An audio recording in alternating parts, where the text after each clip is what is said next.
Chapter 7 is over terrines, pâtés, galantines, and roulades. What I call the fancy dancy stuff is what Chapter 7 is all about. The base for all of those, and we talked a little bit about this with Chapter 6, is a force meat.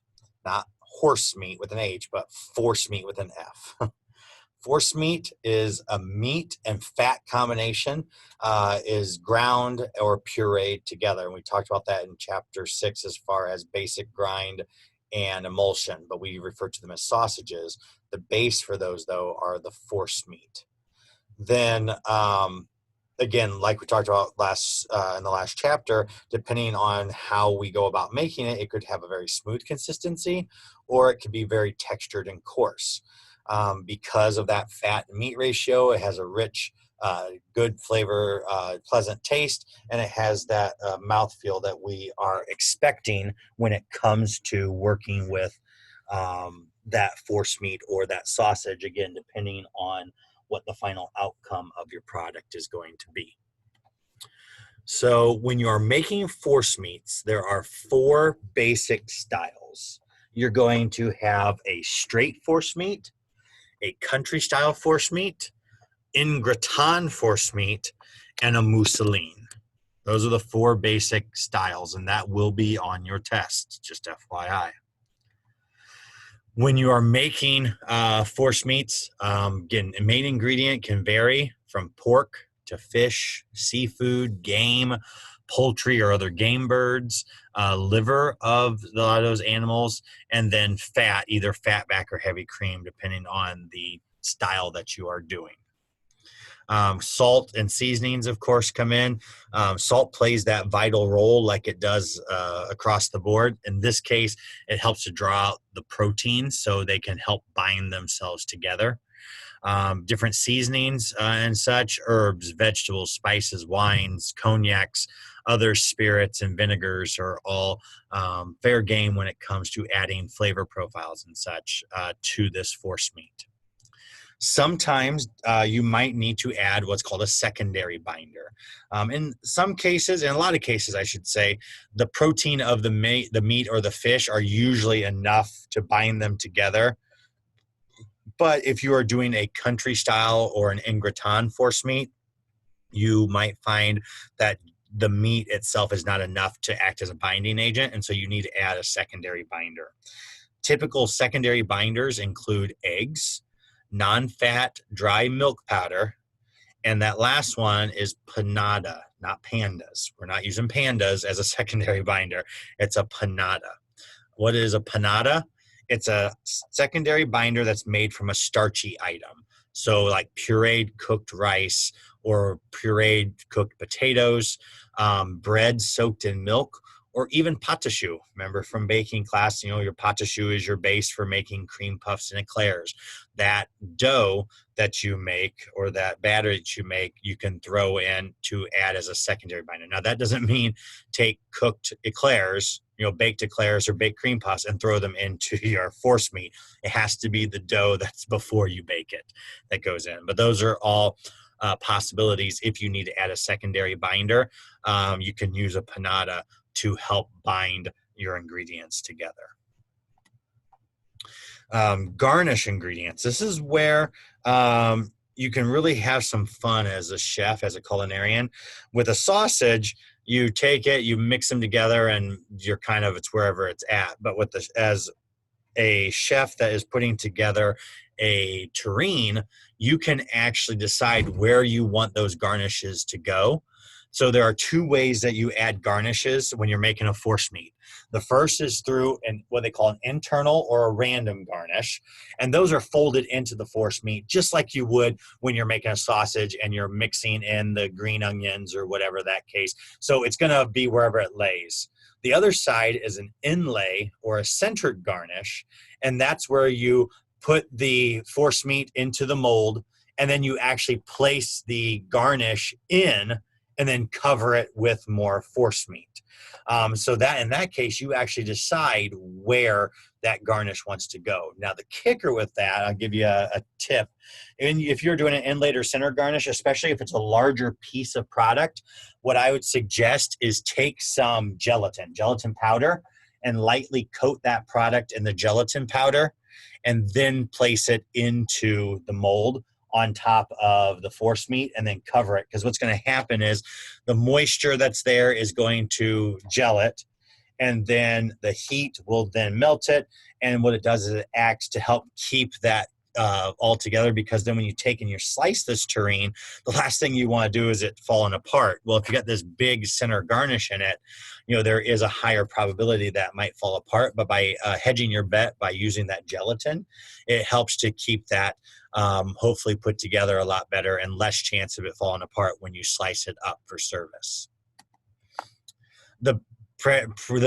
How to make the force meat is pretty simple, very similar to what we did in chapter 6. Chill your ingredients, chill your equipment, grind it. If you're doing the straight force meat, country style force meat, or in gratin, you're going to use a grinder.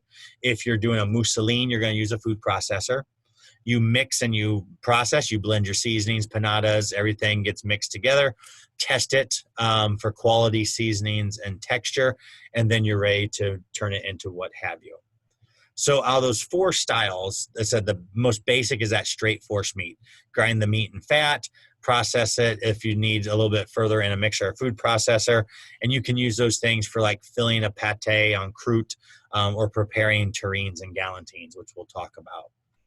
A country style force meat, it's less refined, so it's a coarser texture and usually a little bit more flavor than a traditional straight force meat. And it made usually from pork, and there's sometimes pork liver that's added to it as well. The biggest thing with this one is when you grind it through the first coarse die, you'll actually reserve some of that coarse force meat and don't grind it any further. You grind the rest of it and then mix that together. So you get this larger and smaller pieces coming together. But that's also, since you're doing different sizes, that's the reason why you want to add that secondary binder, the panada, the egg, or the non-fat dry milk, to help make sure it doesn't fall apart on you when you try to slice it. In gratin, with an in gratin force meat, you actually take the meat that you've cubed up and you very quickly sear it first before you grind it. Now, here's the kicker. You just sear it. You don't cook it all the way through. You still have to have raw meat. But the searing adds that caramelization, adds that color and flavor that changes the consistency of that product. But because you are searing the outside of it, you lose some of the binding capabilities, which is why it suggested you add a secondary binder to the mixture to make sure it doesn't fall apart on you when it comes to service time. So again, pâtés en croûtes, galantines, or terrines are all fair game when it comes to those. The last one is a mousseline. Now, mousseline is different than the other 3. The other 3 are based upon very similar things to the sausage. You use the tougher cuts of meat, but very well flavored, et cetera, et cetera. With a mousseline, you use usually tender cuts of meat. And it's usually more non-traditional. It's a lot of seafood, poultry. You're not doing a lot of pork mousselines necessarily, although you could, but that's not a typical mousseline that you would be working with. And you're not grinding it. So you can see here the basic recipe for a mousseline force meat is a pound of meat or fish raw, salt, egg or egg white, depending on the consistency. Like if you're doing a white fish, you'd probably want to use an egg white, not a whole egg, because then it will affect the color.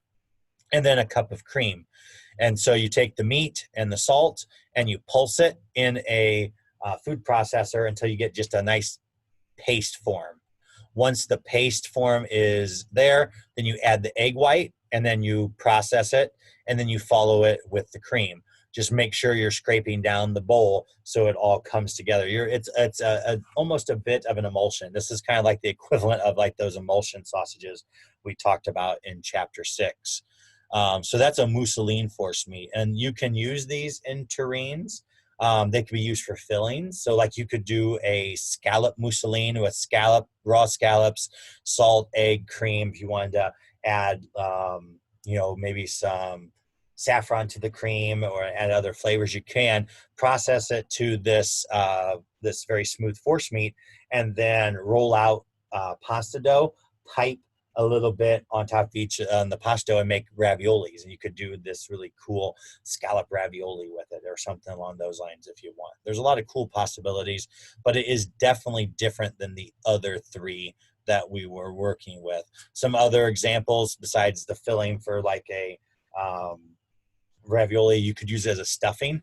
So you could actually stuff a mousseline inside, like if you wanted to do that scallop mousseline again, and you could stuff it inside a chicken breast, create a pocket in the chicken breast and have a scallop stuffed chicken breast with a hollandaise or something along those lines. You can coat or wrap fish or poultry pieces. So you would take plastic wrap, lay down the mousseline, put a piece of chicken or a piece of fish, a little bit more of the mousseline around it, and then you roll it up and you cook it, and so it's wrapped in the that mousseline force meat. Or you can layer different mousselines with different colors to create a terrine in the end as well. So those are some options for you as far as if you go with a mousseline style force meat. All right, so we've talked about the four styles. Now let's talk about what we're going to do with them, how we're going to put them together. The most basic is a terrine. And a terrine is a force meat that's cooked in a mold with a tight fitting lid. Traditionally earthenware. Nowadays we use usually a metal container. So it's kind of like taking a sausage, but instead of putting it in a casing, we're going to put it into like a loaf pan and bake it. So it's almost like a high-end meatloaf, but we serve it cold typically. So that's probably a good maybe visual for you. Usually, of course, our terrines are presented in slices, and there's so many different types of shapes. I mean, even here, I know we have triangles, we have half moons or like a half circle, trapezoidal type or more square are some of the ones that are really things that you can really play around with. We have a few different types that we can use even for us here. How it works, usually you'll line the mold with usually plastic wrap, helps to remove it afterwards. You then might also do another liner, like you could use ham or strips of bacon or blanched spinach if you want to use that as an outside layer. Then you would take the force meat, you would fill it into the mold with any garnishes that you want, and then you fold it over the liner over the top of it, and to make sure it's all encased, and then you would cook it usually in a water bath, or for us, a nice way is we can actually do it in the combi oven as a retherm or as the combo, so it's cooking with heat and steam as well, and then you don't have to worry about the water bath. Then you cook it, of course, to the right internal temperature. So if we're working with pork, we get up to 155. If you're doing poultry, of course, 165, all those things. Once they've reached that internal temperature, you pull it out, you cool it, and then they usually say to put a press on top just to help keep it so it all stays together. What we found, though, is by just cooling it in the smaller batches that we do, they stay together really, really nicely. And then when it comes time to service, make sure it's unmolded, and then you slice for service. Now, you can also do what's called an aspic-bound terrine. So an aspic-bound terrine is a terrine that is bound by jello, savory jello is probably the best way to say it. And so you could do a vegetable terrine where you do a bunch of different, let's say, brunoise of veggies, and you cook them and chill them, and then you put them in, you mix it with this aspic, and then pour it into a mold and let it set. And so once that aspic sets, you've got this like savory jello with the vegetables and stuff that are bound in it. You can also do it with meat too. There's a cool recipe in there for a chicken terrine that you actually take cooked shredded chicken with veggies, and then you make the aspic and put it all together, and then you let it set, and then the aspic binds the chicken and the veggies all together. And so it's like instead of that force meat, it's already a pre-cooked that you slice up, and it has that like savory jello base to it. So that's another one. Not as popular as the force meat based terrines, but still another option for you. A pâté en croûte. En croûte is in pastry. So we're going to do a terrine, but we're going to wrap it in dough instead of wrapping it in a liner of plastic wrap and then maybe some ham or whatever that case may be. So with that, you actually make a savory short dough, and that gets rolled out and then you line the mold with that dough. Once you've lined the mold with the dough, then you put the product in top. You fold it over so it's completely encased within the dough, and then you'd usually top it with egg wash. But before you bake it, make sure you cut a hole into the pastry, and then take some aluminum foil, wrap it around your pinky finger to make like a little chimney, and stick that into that hole. Because think about when you bake something that's pastry, it expands, and inside of that meat is cooking, is going to release steam. If there's not a vent for the steam to escape, it's going to build up pressure and cause cracks and breakage throughout the dough itself. And so by creating that chimney, you're creating a space for the steam to escape. And by putting the aluminum foil in that hole, you help to prevent it from closing up when the bread starts to expand out. So you always want to make sure you do that when you're doing a pâté en croûte. And then typically after the en croûte is cooled, you would pour through that same chimney aspic of the same flavor. Because what happens is, the pastry expands, right, and it'll go up, but the meat doesn't. In fact, it shrinks, and so you're going to have an air gap between the meat and the pastry. Well, if you slice that, it's probably going to fall apart on you. So you make the aspic and pour that into the product after it's cooled, and so then you get that savory jello that's taking up the space where there was nothing there. So when you slice it, it comes out as one, hopefully, nice slice without it falling apart on you. Galantines and roulades. So a galantine is a very, very classic preparation where you take poultry, you remove the skin in one piece, you break it down, you then grind up part of it, and then usually the breast or the tenderloins you leave whole, and then you lay out the skin, put the force meat on there, put the garnishes in, and then roll it back in its own skin, wrap it usually in cheesecloth, and then poach it until it reaches 165. I know, sounds really weird. Very, very classic type of preparation. Dodines and ballantines are used very similar to galantines, but they have the differences. Dodines are typically roasted instead of poached, and ballantines are usually less restrictive as far as what you can put into them, as opposed to the other ones. For galantines, it has to be the poultry wrapped up in its own skin and poached. Roulades are typically not. They're not rolled in cheesecloth, or they don't have to be rolled in or plastic wrap, and they're not that casing like you would see with a galantine. If I'm looking at galantines or roulades and I have my choice, I'm going with the roulade, because it opens up more possibilities for things that I can do. Because if I do a galantine, it has to be poultry, it has to be wrapped in its own skin. That's what a galantine is. A roulade has less restrictions on it. So basis for putting together, you remove the skin and the bones of the bird for the galantine, fill and roll the product, poach or roast, and then once it's cooked to the right internal temperature, it's cooled completely, and then it's sliced and then served after that. Last but not least, a little talk about foie gras. So foie gras is the enlarged liver of either goose or duck. Typically in the United States, we do more duck foie gras, where in Europe, it's usually more goose foie gras that goes in.